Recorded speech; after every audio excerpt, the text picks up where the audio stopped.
क्या सच में पवन सिंह ने कहा, जान चली जाए तो भी मराठी नहीं बोलूंगा? क्या मराठी भाषा पर भोजपुरी कलाकारों को धमकाया जा रहा है?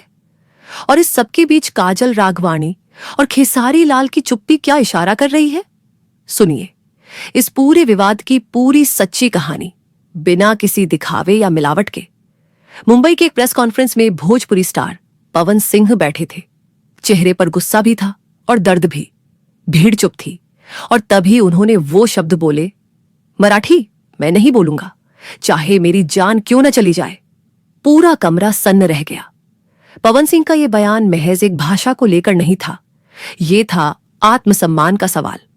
उन्होंने कहा, मैं मुंबई में कमाता हूं, मेहनत करता हूं, टैक्स देता हूं, लेकिन कोई मुझसे मेरी मातृभाषा छीनने की कोशिश करे, यह बर्दाश्त नहीं। पवन सिंह का वीडियो वायरल हो गया। लाखों लोगों ने शेयर किया। ट्विटर पर ट्रेंड होने लगा। हंद मराठी नहीं बोलेंगे, कोई उन्हें सपोर्ट कर रहा था तो कोई कह रहा था यह मराठी मानुष का अपमान है। इसी बीच सबकी नजरें थीं खेसारी लाल यादव और काजल राघवानी पर, क्योंकि ये तीनों एक ही दौर के सुपरस्टार रहे हैं। लेकिन खेसारी ने कोई बयान नहीं दिया। काजल राघवानी ने भी कोई सोशल पोस्ट तक नहीं किया। क्या वो इस मुद्दे से बचना चाहती थी या फिर डर? दरअसल पिछले कुछ महीनों से मुंबई में भोजपुरी कलाकारों पर मराठी बोलने का दबाव बढ़ता जा रहा है।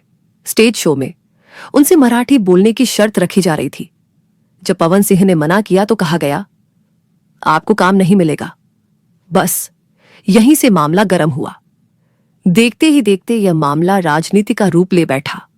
राज ठाकरे की पार्टी ने बयान जारी किया, जो मुंबई में रहना है उसे मराठी बोलनी पड़ेगी। इस पर पवन सिंह का जवाब था, मैं अपने लोगों के लिए बोलता हूं और हमेशा बोलता रहूंगा। मुंबई की हिंदी फिल्म इंडस्ट्री में कई डायरेक्टर्स और एक्टर्स ने पवन सिंह का समर्थन किया। किसी ने कहा, हर कलाकार को अपनी भाषा में काम करने की आजादी होनी चाहिए।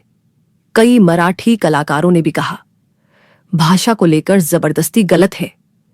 बिहार और पूर्वांचल में लोग भड़क उठे।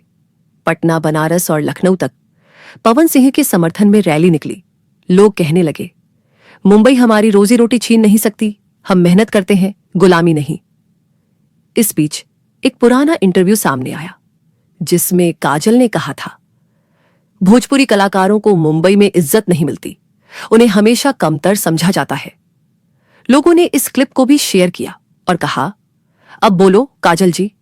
फिलहाल पवन सिंह के इस बयान से विवाद और गहरा गया है। कुछ लोग इसे मराठी विरोध कह रहे हैं तो कुछ इसे भोजपुरी स्वाभिमान की लड़ाई। खेसारी और काजल की चुप्पी अब भी रहस्य बनी हुई है। भाषा भावनाओं का जरिया होती है, बंधन का नहीं।